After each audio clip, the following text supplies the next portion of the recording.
Hey folks, Justin here at Metcalf Mills. I know that I just told you the next video coming out was going to be the old-fashioned tomato soup cannon. I should have clarified that's going to be the next cannon video coming out. Today's video is going to be about saving bean seeds. And I've been a little slacks on getting videos out, I feel like, the last few days. And that's because what I've been doing, if I'd filmed it and shared it with you, it would have been a rerun. And I don't want to do that. Not until next year anyway. But anyway, this is about bean seed saving, and I wanted to share how I do and what I do and how I do it with you. Hope you enjoy it.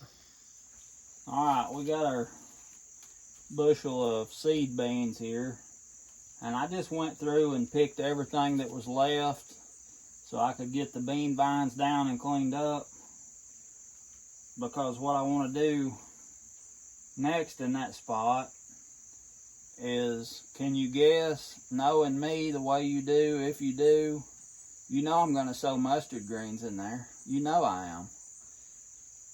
You know I love them. Anywhere there's a bare piece of ground that I don't have other plans for, it's going to get some greens on it. Maybe kale and mustard right here in the home garden. I like to just go out there, be able to go out there and pick a mess and bring it back in and cook it whenever I want to. That's just the way I am, but that's what it'll get. But anyway, getting back to the beans, I picked everything. There's some nice green ones that's good to make a meal on. I'll put those separate down here in a basket. And the others, you'll notice some of them they just yallered, they just got ripe, and they're still pretty wet. So those beans, I'm going to put on this screen. And then you'll notice a lot of them are dried down a lot more, and they're starting to get crunchy. I'm going to put those on that screen. And I'll leave them up here a few days to the dry, crunchy ones. I'll leave over here for a few days so that they can finish getting what little bit of moisture is in them out. And the more puffy, wetter ones I will leave for a longer period of time to dry here. So after the drier beans lay there for a while and finish drying out, I'm going to put them in the freezer and freeze them out to kill any bugs that might be on them or in them. Now the problem with beans is, if you let them hang too long in the garden, these weevils will get in there, and those bugs that fly, they will get on the outside of the dry beans and they will lay eggs in a crevice on the bean. I've found them before. And when that little thing hatches out, it will go into the bean and it will eat your seed beans up. When they're in this dry stage right here, it will eat those seed beans up and you won't even know what's going on. The next thing you know, there'll be weevils coming out of these things in your house or your shed or wherever you stored these things. And your beans, I mean, I've planted beans that had a lot of weevil damage and was able to grow them, but I just don't like them little varmints getting into my bean seeds. So I like to get them out of the garden early and get them where I can get them froze out and kill any bugs that might be present. And then this winter is a good time to sit around and shell beans when you can't do anything else. But that's what I do with the bean seed, and that's how I do it. You can see these big puffy ones here. There's a lot of nice bean seed in there. Big old nice half runner bean seed. So it's just one of those jobs that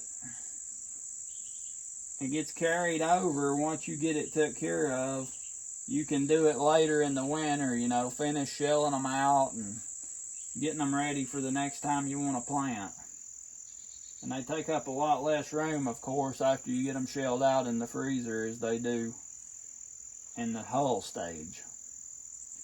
But that's what we do on our bean saving. And these, after they dry down good enough, I'll do the same thing. Stick them in the freezer for, they say 48 hours is good enough, but I'll leave them in there for a week or so. Maybe even longer than that. But after the wet ones dry down enough, go ahead and put them in the freezer too. And these nice green ones that we had, we'll make a nice meal off of them.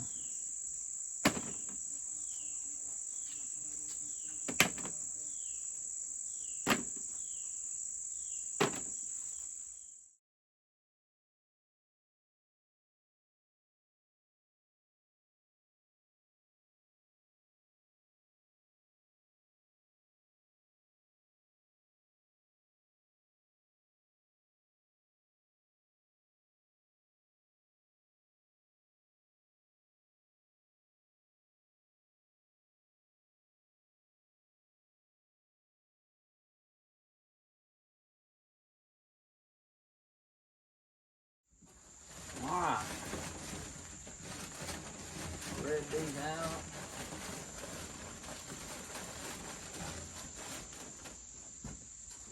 We had that many that was mostly green, so we might do something fun with them. If we do, you know I'll share it with you.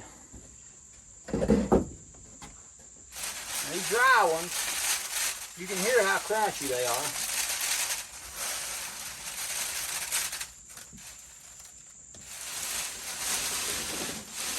Spread them out.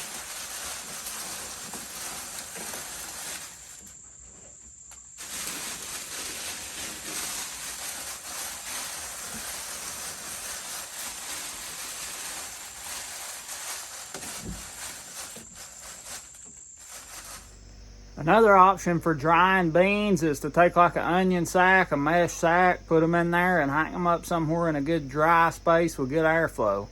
That's a great way to finish drying them out and keep them protected from some weevils.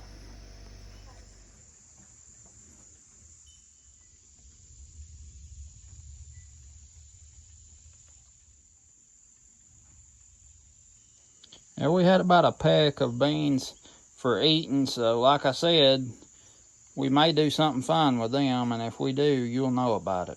If you've enjoyed this video, hit the like button for me there, and if you've not already subscribed, why don't you go ahead and do that? I got a lot of good stuff coming up I'd like to share with you. I hope you're here for it. This is Justin at Metcalf Mills. I'll see you next time.